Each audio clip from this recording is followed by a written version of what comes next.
उसी जंगल में एक मतवाला गजेंद्र रहता है, हाथी रहता है, बड़ा विशाल काय शरीर है और हजारों हथिनियां उसके साथ में रहती हैं। एक दिन उसके मन में आया कि चले हम भी जरा उस सरोवर का दर्शन करें। तो इतना अभिमान में रहता है वो गजराज कि हजारों हथिनियां उसके पीछे पीछे चलती रहती हैं। वो जिधर चला जाए, जिधर पैर रख दे, उधर रास्ता बन जाता है, सब तोड़ डाले, चाहे वृक्ष हो, चाहे कुटिया हो, चाहे किसी का घर हो, तोड़ता हुआ चला जाता था गजराज। सुखदेव जी महाराज कह रहे हैं, परीक्षित वो हाथी वो गजराज चला और हजारों हथिनियां उसके पीछे पीछे चल दी। तत्रई कदा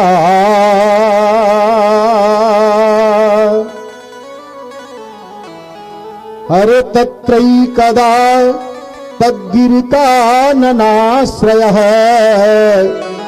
और करेणुभिर्वारणयोथ पश्चरन् सकंटकान कीचकवेणुवेत्रवत् और विशाल गुल्मम प्ररुजन्मनस्पति। जितने वृक्ष हों, पेड़ पौधे हों, उसको तोड़ता हुआ आगे बढ़ता चला जा रहा था, बढ़ता चला जा रहा था। और उसके गंध से, हाथी के गंध से और जितने जंगली जानवर रहते थे डर के मारा भाग जाते थे। वो गया, अरे वृकावराहा महिरक्षशल्या, सियार है, बाघ है, गैना है, देखो इसमें लिखा है।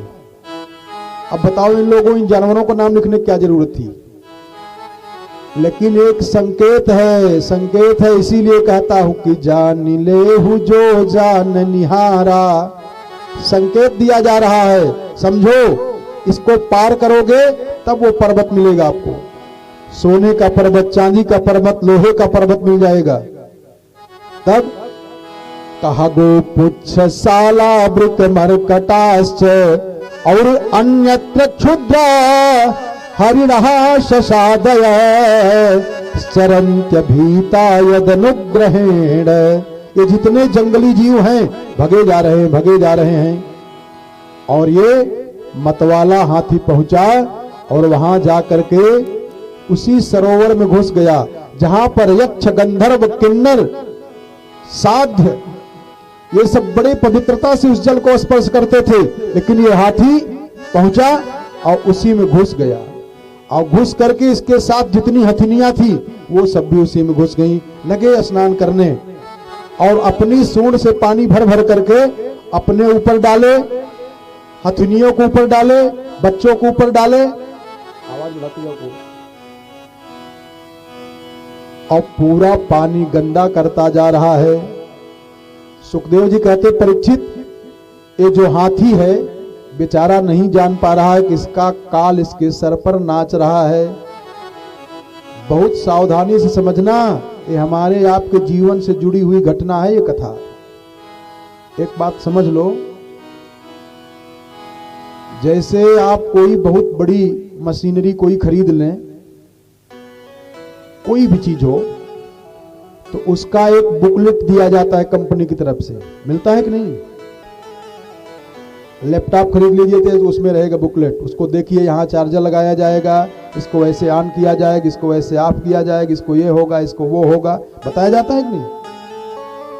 ऐसे दुनिया में सबसे बड़ी अगर करो कोई मशीनरी है, ये मानव शरीर है। इसकी विधि अगर बता दूं अभी आपको, पूरा जान जाओ, पहले कथा अगर सुन लो, समझ लो, जान जाओ, पीने जान जाओ, तब इसके अंदर की शक्तियों को आप जान जाओगे, कितना शक्ति इसमें भरा हुआ है। तो नहीं जान पा रहे हो, ये वही जनाने के लिए भगवान ने कृपा करके दिया है। इसलिए कहा जाता है कि जीवन में मानव तन प्राप्त करने के बाद भागवतामृत का रसपान करना परम आवश्यक है।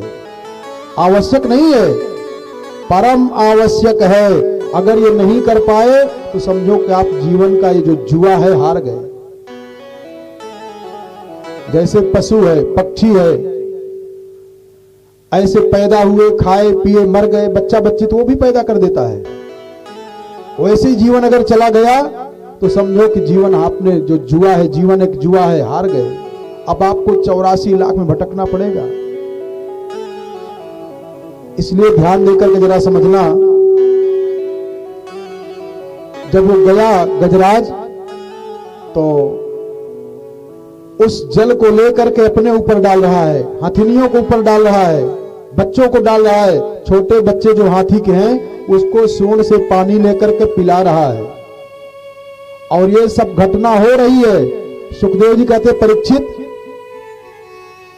उस गजराज को पता नहीं है कि उसके सर पे उसका काल नाच रहा है। और उसी सरोवर में ऐसा क्रिया वो कर रहा था कि तब तक एक ग्राह आया और ग्राह ने गजराज के पैर को पकड़ लिया। कहां पकड़ा? पानी में। और जब पानी में पकड़ लिया तब गजराज जान गया, करे राम राम अब क्या करें। तो जितनी हथिनियां थी वो निकल निकल करके बाहर खड़ी हो गई और एक का एक हाथ पकड़ करके, जैसे सूंड से पकड़ पकड़ करके सब हथिनियां पकड़ करके अपने गजराज को बाहर निकालना चाह रही हैं। और जो ग्राह है वो ग्राह पकड़ करके अंदर लेकर के जाना चाह रहा है।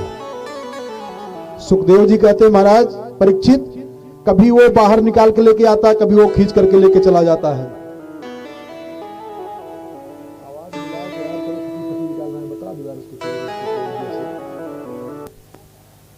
तो जल का जीव है वो कौन? ग्राह। तो ग्राह जल में ज्यादा ताकतवर हो जाता है और ये हाथी स्थल का जीव है। ये जब निकल करके बाहर आना चाहता है तब तक ग्राह पकड़ के फिर अंदर लेके चला जाता है। फिर काफी मेहनत करता है, हथिनियां खींचती रहती हैं और फिर लेकर के चला जाता है पानी में। पानी में से फिर बाहर आने लगता है, बाहर जो निकलने लगता है तो फिर खींच करके लेके चला जाता है। ऐसे ये क्रम चलता रहा। कब तक? कहा 1000 वर्ष तक। 1000 वर्ष तक कभी हाथी अंदर ले जाए, कभी ग्राह बाहर ले जाए, कभी ग्राह अंदर ले आवे, फिर कभी हाथी बाहर ले जाए। ऐसे जल के अंदर चलता रहा, इनका चलता रहा। फिर धीरे धीरे जितनी हथिनियां थी सब साथ छोड़ दिया और धीरे धीरे सब जाना शुरू कर दी। क्या करें? हाथी ने कहा कि आप लोग हमारा साथ छोड़ करके जा रही हो। हथिनियों ने कहा कि अब आपका बचना तो बड़ा मुश्किल है। 1000 वर्ष हो गया और हम लोग मेहनत करके सोच रहे हैं कि निकाल लूं, लेकिन निकल नहीं पाए। तो आपके चक्कर में अपनी जान थोड़ी गंवाऊंगी। अब जितने भी इसके बाल बच्चे थे, छोटे बच्चे, हथिनियां, सब छोड़ छोड़ करके चलना शुरू कर दी। फिर क्या हुआ? अब ये हाथी अकेला पड़ गया और जब अकेला पड़ा तब ये भगवान का ध्यान किया है, बड़ा बड़ा कारुणिक भाव से ध्यान किया है और ये भगवान का ऐसा स्तुति किया है, ऐसा बढ़िया स्तुति किया है कि अगर ये स्तुति आ जाए, ये पूजा करने की विधि आ जाए तो कोई भी सफल हो जाए। हाथी पूजा कर रहा है, नमामि में ज्ञातय आतुरम गजाः कुतः करण्यः प्रभवन्ति मोचितुम् और ग्राहेण पाशेन विधातुरावृतो प्यहंच तं यामि परंपरायणम। आतुर हो गया कि अब हमको कोई बचाने वाला नहीं है। कहा जब कोई बचाने वाला नहीं है तब भगवान को ध्यान में कह रहा है कि ग्राहेण पासे न विधातुरावृतो। ये जो ग्राह है, ये ग्राह भगवान का भेजा हुआ हमारा काल है। और ऐसा कह करके ये भगवान की स्तुति करने लगा।